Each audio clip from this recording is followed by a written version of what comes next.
Bismillahirrahmanirrahim. Nahmaduhu wa nusalli wa nusallimu ala rasulihil karim. Amma ba'd.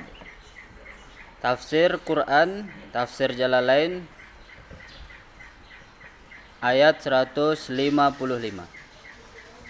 Walana baluwannakum, dan sungguh kami akan menguji kalian, bisyai'in dengan sesuatu, minal khaufi dari ketakutan, kekhawatiran, lil aduwi kepada musuh, wal ju'i dan kelaparan.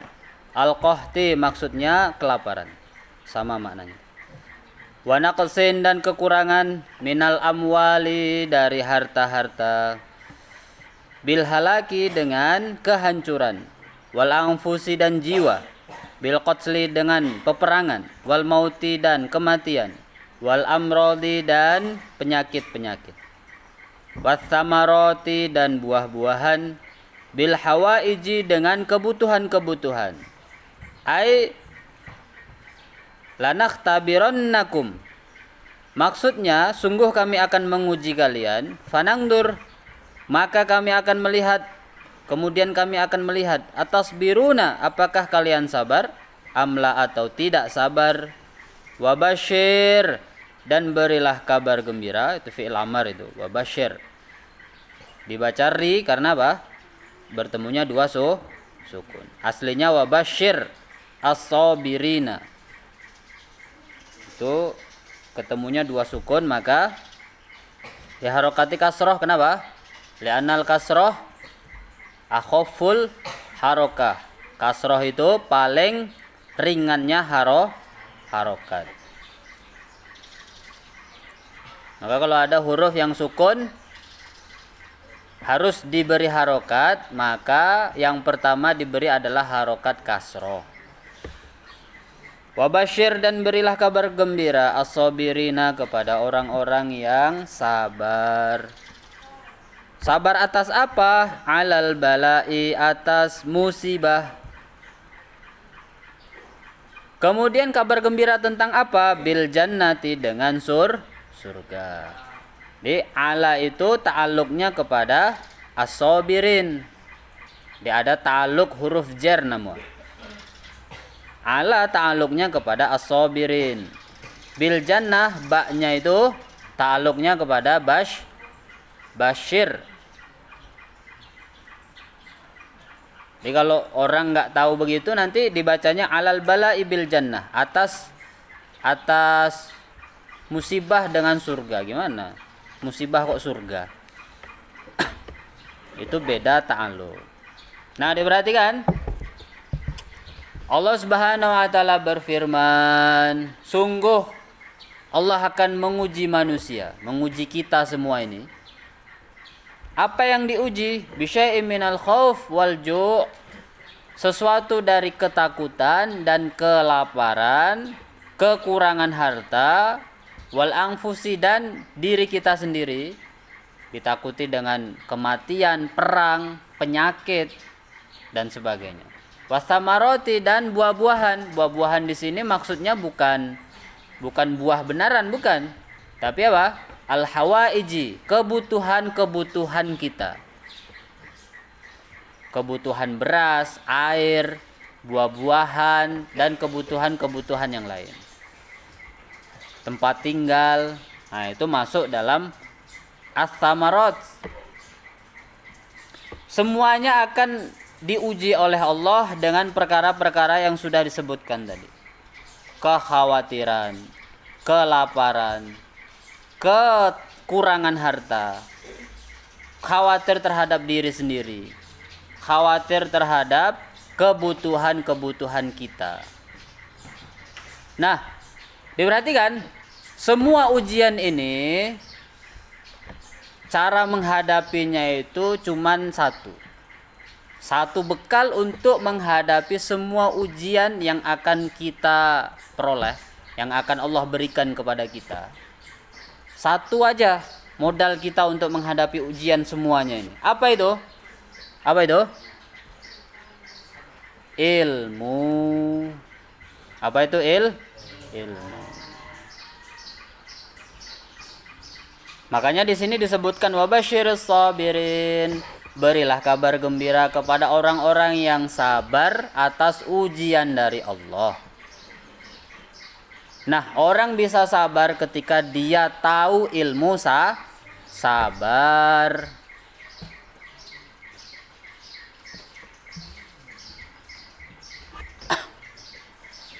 Jadi ujung-ujungnya tetap larinya kepada ilmu. Misalnya kita diuji dengan khauf, bisyai'im minal khauf, sesuatu dari kekhawatiran. Khawatir tentang apa? Ya tentang banyak hal. Kalau di sini disebutkan lil adu, kepada musuh.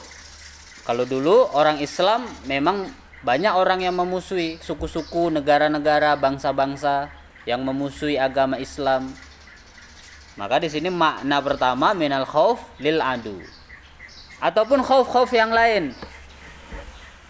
Kekhawatiran yang lain, saya khawatir tentang masa depan. Masa depan saya gimana ini? Mondo aja terus. Yang dipelajari bahasa Arab terus. Emangnya nanti pulang mau ngajar bahasa Arab, mau ngajar tafsir? Apa ada nanti di rumah orang yang mau belajar tafsir? Nah, ini termasuk khauf, termasuk kekhawatiran kita. Khawatir tentang jodoh sama. Saya kalau nggak pacaran, saya kalau nggak deketin orang, saya kalau nggak begini, gimana caranya saya dapat jodoh? Nah, ini termasuk ujian. Kalau kalian masih kecil mungkin belum. Khawatir saya bisa paham ilmu atau enggak ini. Jangan-jangan saya sungguh-sungguh di pondok belajar, akhir-akhirnya jadi pekerja juga nanti, jadi pekerja berat.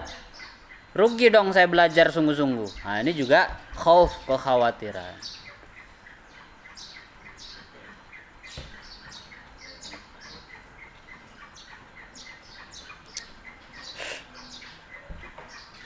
Walju'i, dan kelaparan. Jadi memang termasuk ujian Allah itu kelaparan.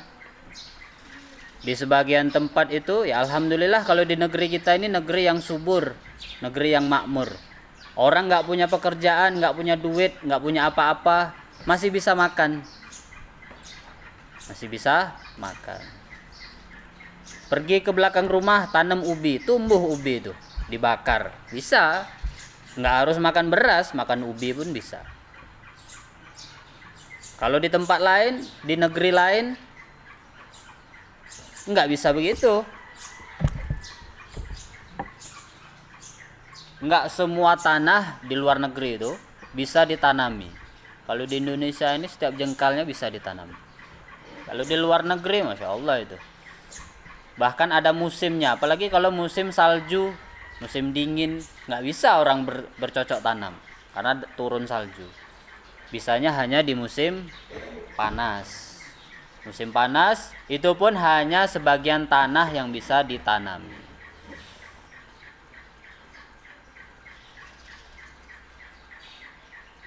Jadi kalau di Indonesia masih kelaparan, nah itu berarti bukan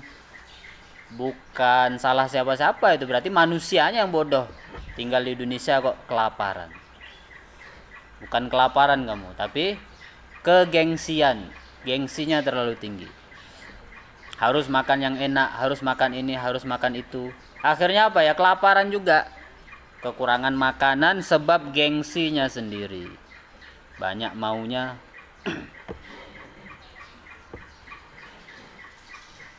Wa naqsim minal amwal, dan kekurangan harta. Kalau kita lagi kekurangan harta, maka ingatlah bahwasanya ini adalah ujian. Kemudian ingat ayat berikutnya, wabasyiris sabirin. Kalau kita sabar, maka kita akan mendapatkan janji Allah yang berupa surga.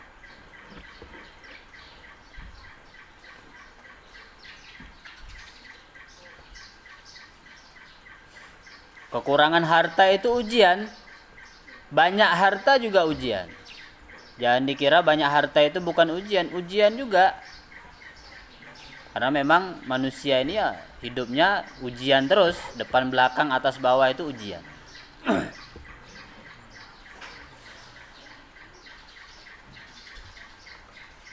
Kenapa banyak harta ujian Ustadz? Ya karena ketika orang banyak harta, dia akan diuji. Mau nggak sedekah dia? Mau nggak dermawan? Mau nggak dia membantu orang lain? Ketika dia tidak mau, maka tidak lulus ujian. Ketika orang miskin, nggak punya harta, nggak punya duit, sama ujian juga. Kalau dia semakin mengutuk, ya sama kayak orang kemarin tuh, cerita kemarin tuh. Udah miskin, ngutuk-ngutuk lagi dia. Nggak bersyukur dengan apa yang dia punya, akhirnya Allah tambah itu ujian dia. Miskin tambah buta. Udah dibuat buta, masih ngutuk lagi. Bukannya bersyukur masih bisa jalan, masih bisa buang air, masih bisa makan, tambah ujian lagi. Jadi lumpuh. Lumpuh pun dalam hatinya masih mengutuk lagi. Akhirnya Allah tambah lagi ujiannya. Ujiannya apa? Kena lepra lagi. Nah, udah lengkap. Ada orang miskin, buta, lumpuh, kena lepra lagi. Naudzubillahi min dzalik. Itu karena apa? Banyak ujian dalam hidupnya karena itu, karena kufur. Banyak kufurnya, banyak mengutuknya dalam hati itu. Ngutuk aja hidupnya. Kenapa begini? Kenapa begini? Kenapa begini? Apa ini? Apa ini? Nggak suka dengan keputusan Allah. Kemudian wal anfusi, ujian tentang jiwa, tentang diri kita sendiri. Baik itu peperangan, kematian, dan penyakit-penyakit. Itu semua ujian dari Allah.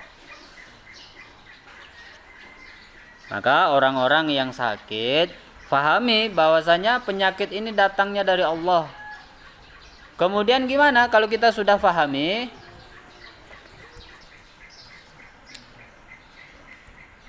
Sakit kita ini asalnya dari Allah. Kalau kita berkefahaman bahwasanya sakit itu yang memberi adalah Allah, maka fahami juga obatnya juga dari Allah. Akhirnya hidup itu akan tenang. Ketika kita sakit, tenang. Nah, ini saya diberi sakit oleh Allah, ini sakit parah, naudzubillah. Nggak ada obatnya, susah. Udah berobat ke sana kemari, nggak sembuh-sembuh. Belum ada yang cocok. Nah, fahami bahwasanya penyakit itu datang dari Allah. Dan juga obatnya datang dari Allah. Kalau saya berobat belum sembuh, berarti Allah belum menghendaki saya untuk sembuh. Kalau Allah belum menghendaki, berarti dosa saya masih banyak yang harus dibersihkan dengan penyakit tersebut. Nah, kalau kita punya kefahaman seperti ini, enak hidupnya. Punya ilmu yang seperti ini, hidupnya jadi enak. Tapi kalau orang itu penyakit parah, berobat sana berobat sini, Ustaz sering dengar cerita orang-orang tuh. Nggak sembuh-sembuh, akhirnya apa? Dia capek Ustaz, berobat sana, berobat sini, ngabisin duit. Ngeluh aja hidupnya. Ngeluh. Apakah ngeluh menyelesaikan masalah? Tidak. Justru malah menambah masalah. Kalau orang itu penyakit nggak sembuh-sembuh, ya pahami seperti itu. Akhirnya apa? Hidup kita tenang, lama-lama pasti sembuh. Karena separuh kesembuhan itu ada pada ketenangan. Kata Ibnu Sina itu, quotes dari Ibnu Sina. Kerisauan atau kegundahan, kegelisahan itu adalah separuh penyakit. Orang khawatir itu separuh dari penyakit. Sedangkan ketenangan adalah separuh kesembuhan. Nah, gimana caranya kita bisa tenang ketika sakit seperti itu? Nggak ada obatnya loh, kok bisa tenang? Yaitu tadi dengan ilmu. Jadi kalau hidup tenang, menghadapi apapun, insya Allah tenang juga. Wathamaroti, dan buah-buahan. Maksudnya thamarot di sini adalah kebutuhan-kebutuhan kita. Baik itu makanan pokok, baik itu kendaraan, baik itu rumah, tempat tinggal, beras, dan sebagainya. Ini masuk dalam thamarat. Allah akan menguji kita dengan kebutuhan-kebutuhan kita sehari-hari. Berasnya kurang, motornya kurang bagus, kendaraannya kurang mewah, rumahnya kurang besar. Nah, itu perasaan manusia aja.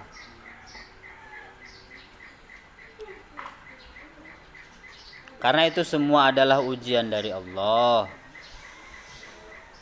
Wa basyirus sabirin, berilah kabar gembira kepada orang-orang yang bersabar.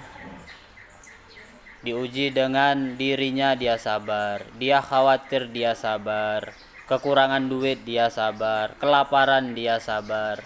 Sabar dengan cara apa? Dengan cara tetap berada di jalannya Allah. Sabar dengan cara apa? Tetap di jalannya Allah. Misal contoh, dia diuji dengan perkara kebutuhan dia. Misal diuji mobilnya hilang. Nah, gimana cara sabarnya? Cara sabarnya ketika dia mobil hilang, maka fahami kalau rezekinya masih ada, mobil akan kembali. Kalau memang bukan rezekinya, kita carilah lagi.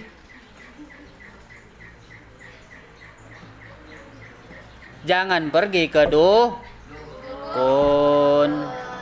Ketika orang mobilnya hilang, pergi ke dukun. Nah, itu tidak lulus uji. Berarti dia tidak sabar lagi.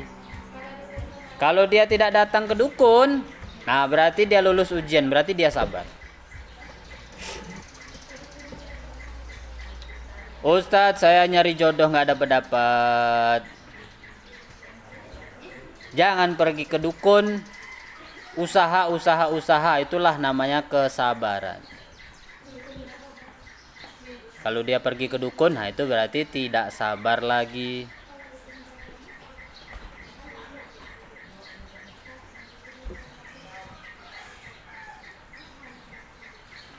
Oh. Sampai sini ada pertanyaan?